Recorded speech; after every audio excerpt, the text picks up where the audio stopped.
Hello guys, welcome back to my channel. Today in this video I am going to show you how you can create a business mail in Hostinger.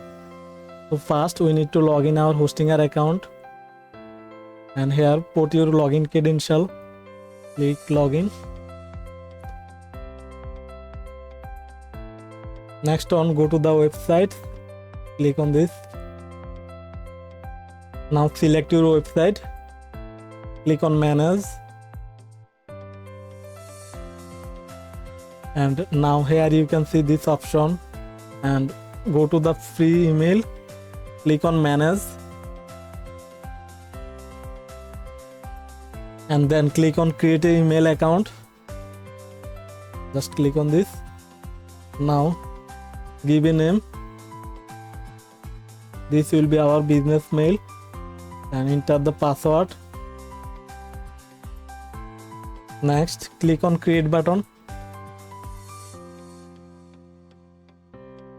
Now you can save this. Now you can configure apps and device. It's optional, so let's click on skip. Now you will see the business mail which is you created.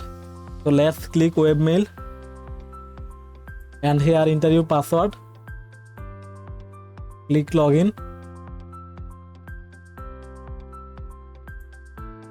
Now you can send mail, you can read mail from here, and this is our business mail server. So this is how you can create a business mail in Hostinger. Thanks for watching. If this video helped you, please do subscribe and hit the like button.